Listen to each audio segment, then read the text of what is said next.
We've been anticipating its arrival. Now time is running out. This storm is going to be making landfall later on tonight on the Florida coast. Now, when I say that, I'm talking about the center of the circulation. But already Florida is getting the impacts, and already we are getting some impacts as you see that flow pushing up more of that rain into our area on top of the rain we already got yesterday. So here's the latest on the system. It is upgraded to a Category 3 storm. The center of circulation is going to continue moving up to the north. We still think landfall will be in the Big Bend region later on tonight, most likely 9, 10 o'clock tonight. And then the storm continues moving up to the north. Georgia will then be its next target as it moves up for the overnight hours and early tomorrow morning. Take a look at this. We have a new advisories here on this hurricane warning. Additional counties now have been added in on the south side. We now have Spalding County, Butts County, Jasper County, Pike and Lamar County, and Upson County. Those counties have now been elevated to a hurricane warning. The rest of us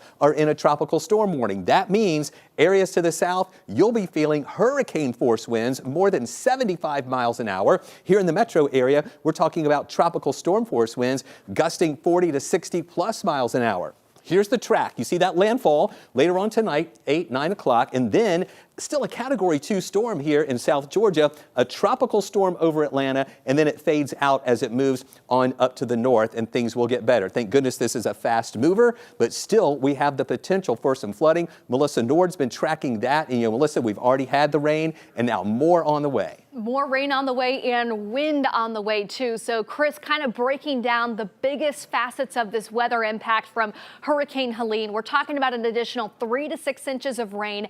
That's going to lead to significant flooding concerns overnight tonight. Then winds pick up. The worst winds for us, we're going to come in after 3 in the morning. Those gusts in the metro, 40 to 60 miles per hour. But you see that plus sign right there? If you're in the hurricane warning, your wind gusts could be over 70 miles per hour. We'll also watch the risk of an isolated brief spin-up tornado, but the most widespread threats, it's going to be that power outage threat, the trees coming down from the strong winds, and a lot of rain moving in. You can see the steady conveyor belt of moisture pulling in tropical moisture off the Gulf of Mexico. A lot of rain, it's widespread, but I want to pinpoint where we're seeing the heaviest rain set up, and it's some of the same areas under flash flood warnings. You see these green boxes on the map from northern Fulton County, Gwinnett down into DeKalb, Clayton, Henry down to Spalding, Pike, Lamar, and Upson counties. You're all under flash flood warnings, but these are the same areas that are seeing heavy rain training going south to north over and over again. So I am getting increasingly concerned about the flooding threat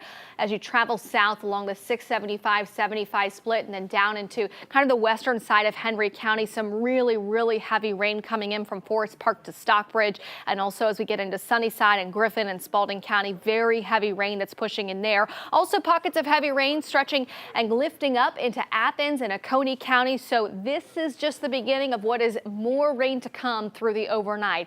We're in an extremely rare high risk of flooding overnight tonight. Another 3 to 6 inches of rain coming, and then the winds really start cranking up.